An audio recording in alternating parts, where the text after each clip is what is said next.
Hungarian Folk Tales. The Frog, the Mouse, and the Sausage.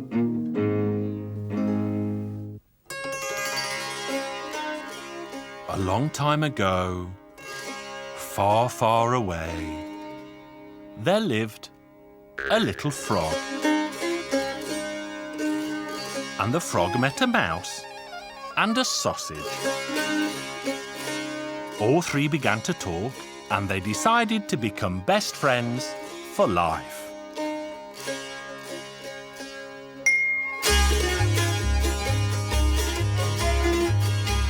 The mouse did all the cleaning, the frog did all the shopping, and the sausage cooked all the food.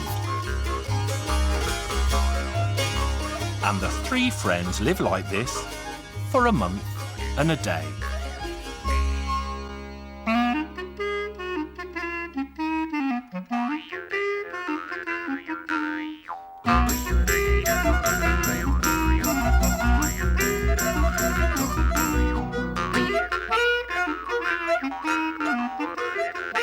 The sausage cooked such delicious food that they were always left licking their lips.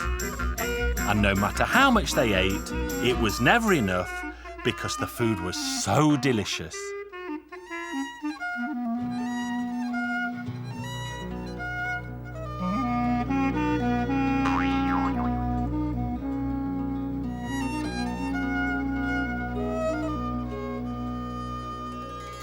When the month was over, the sausage said, "We should really take turns, so who is going to cook the food instead of me?"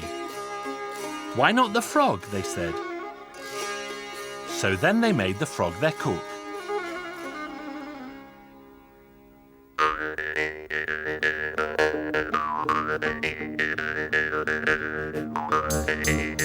The frog tried this kind of dish, and that kind of dish, and that kind of dish, and this kind of dish, but he could never cook anything the others liked to eat.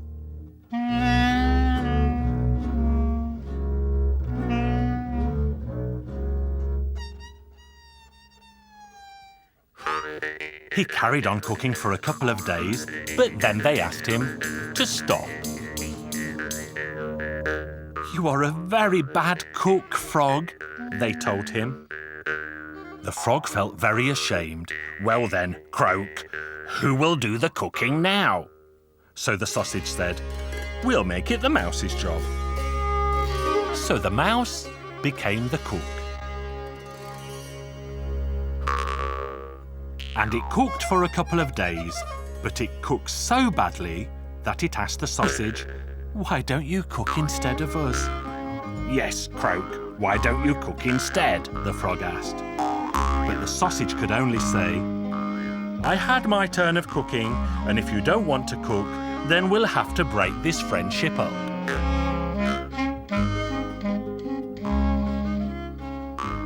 But they begged and begged the sausage until it finally agreed to cook for a couple of days more.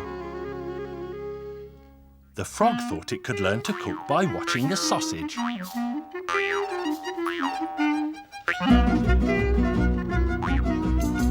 Well, when the soup was nearly done, the sausage pulled it aside.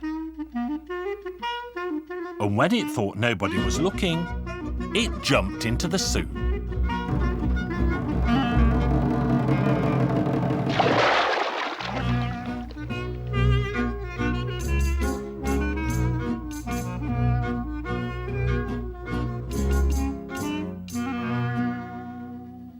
Aha! Croak. Now I know why the soup tastes so good. Because the sausage always jumps into it first. Now I know how to cook. Then the frog offered to cook for them again. Now I will be the cook, Croak. I know how to cook. So the frog put a big pot of water on the stove and made a big fire to get it good and hot. And it cooked it and cooked it. When it thought that the contents of the pot had cooked enough, the frog didn't wait for it to cool, but hopped right into the boiling hot soup. Well, the water was so terribly hot that it made the poor frog's skin all slimy and wrinkled, and that is where toads come from. Then the frog had to stop cooking because the hot soup had scalded it so. The mouse and the sausage laughed at the foolish frog when it told them the story, and they decided not to be friends any longer. So they all went their separate ways, and they all lived happily ever after.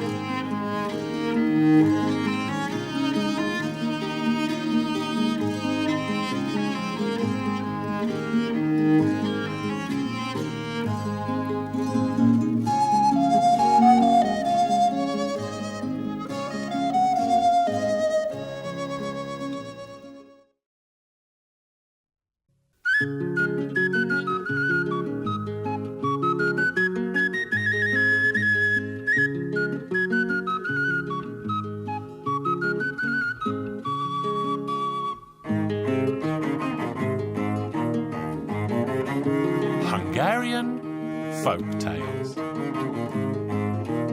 The Hen and the Slowberry. Once upon a time, there lived an old woman. And the old woman had one hen and one cockerel.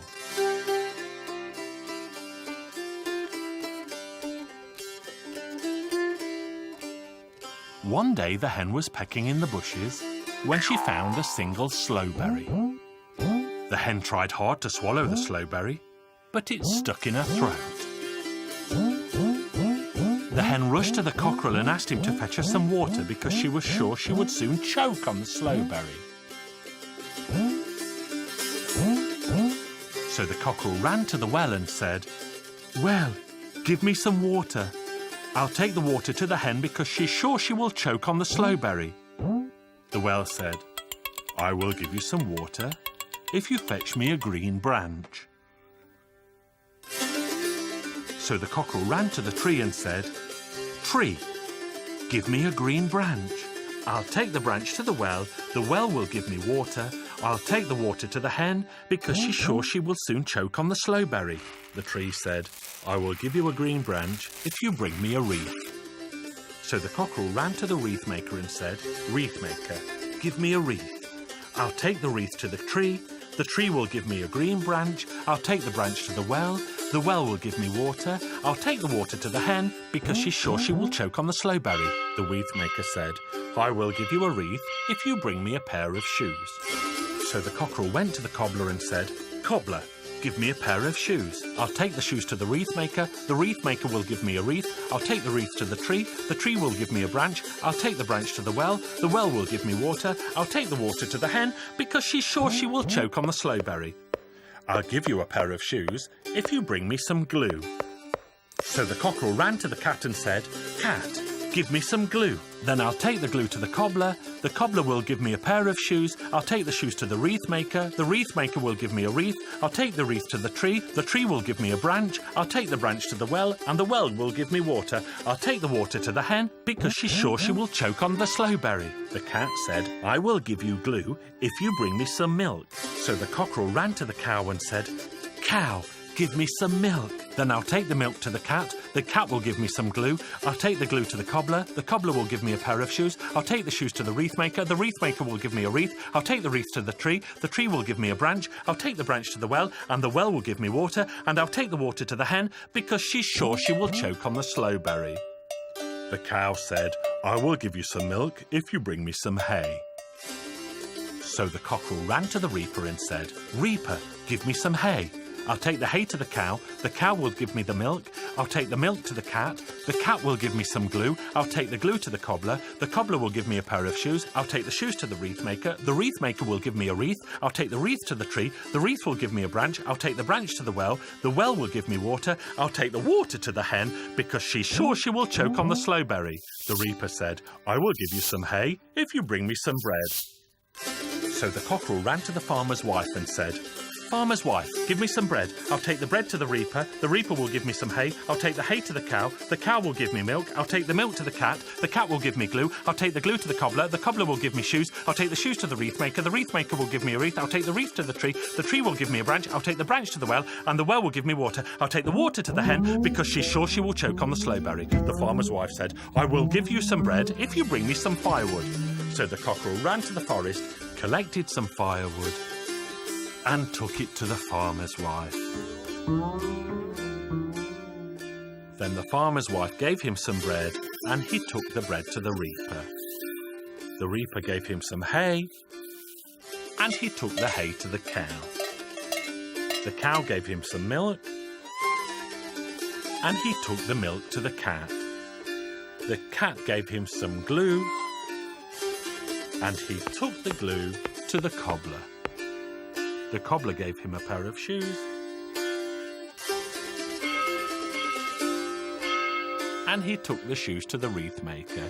The wreath maker gave him a wreath, and he took the wreath to the tree. The tree gave him a branch, and he took the branch to the well. The well gave him some water, and he took the water to the hen. But by then, the hen had surely choked on the slowberry.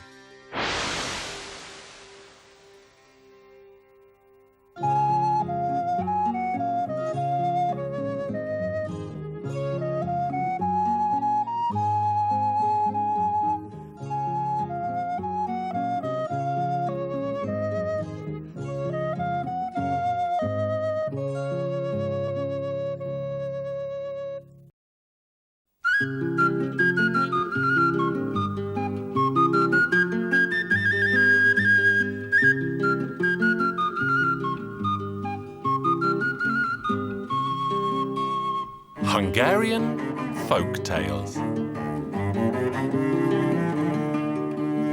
The Little Cockerel and the Hedge.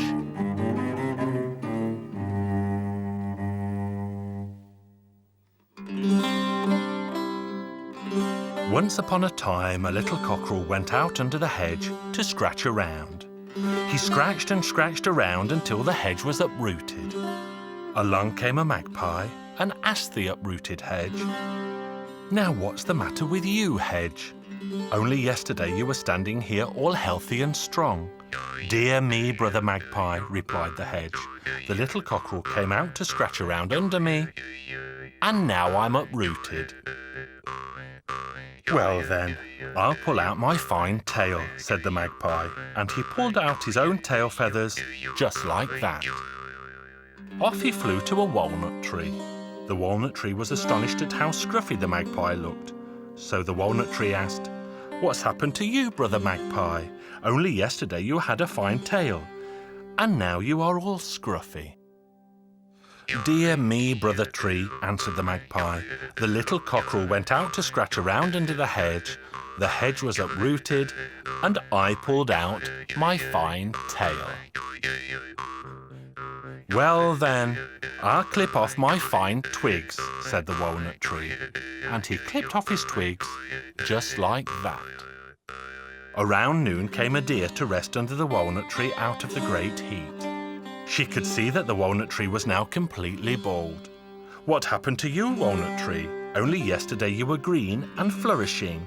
Now today you're all bald. Dear me, sister dear, answered the walnut tree. The little cockerel went out this morning to scratch around under the hedge. The hedge was uprooted. The magpie pulled out its fine tail feather, and I clipped off all my twigs. Well then, I'll chase away my two fine sons, said the deer, and she sent them both away just like that, for which she grieved and grieved. When she felt thirsty, she went to the well for a drink. Now the well was astonished to see the deer appear alone, because she always brought her two fine sons with her. So the well asked, "How is it you are on your own today, sister dear? Where have you left your 2 fine sons?" "Dear me, brother well," said the deer. "The little cockerel went out this morning to scratch around under the hedge. The hedge was uprooted, the magpie pulled out its fine tail, the walnut tree clipped off all his twigs, and I sent my 2 fine sons away." "Well then, I'll turn my fine wine into blood," said the well. And so he did. Now when Sarah, the serving girl, went to the well with her pail, she asked the well, "What's this, well? How is it today that you're full of blood instead of your sweet water?" "Dear me, Sarah," said the well, "the little cockerel went out this morning to scratch around under the hedge. The hedge was uprooted, the magpie pulled out his fine tail, the walnut tree clipped off all his twigs, the deer sent her 2 fine sons away, and the water in me has turned to blood. Well then, I'll beat my own head with this pail." And so she did, and off she went with a swollen, battered head back to her mistress. Her mistress asked, "What happened to you, Sarah?" "Dear me, mistress," said Sarah, "the little cockerel went out this morning to scratch around under the hedge. The hedge was uprooted, the magpie pulled out his fine tail, the walnut tree clipped off all his twigs, the deer sent her 2 fine sons away, the water in the well turned to blood, and I beat my own head with the pail. Well then, I'll spread my dough all over the wall." It was just ready for kneading, but she went ahead and spread it all over the wall. Now when the master of the house came home that evening, he saw that the dough was spread all over the wall. "Have you gone mad or what, dear wife, that you spread the dough all over the wall?" "Dear me, husband, the little cockerel went out this morning to scratch around under the hedge. The hedge was uprooted, the magpie pulled out his fine tail, the walnut tree clipped off all his twigs, the deer sent her 2 fine sons away, the water in the well turned to blood, Sarah beat her own head with a pail, and I spread the dough all over the wall. Well then, I'll shave off my fine beard." And he shaved it off just like that. Not long later, the son of the house came home and saw his father with a face like a plucked chicken. He asked, "What happened to you, father dear?" "Son, there's been nothing but trouble here all day. The little cockerel went out this morning to scratch around under the hedge. The hedge was uprooted, the magpie pulled out his fine tail, the walnut tree clipped off all his twigs, the deer sent her 2 fine sons away, the water in the well turned to blood, Sarah beat her own head with a pail, your mother spread the dough all over the wall, and I went and shaved off my fine beard." "Fair enough," said the lad. "I'll go out and cut off the legs of our 4 oxen."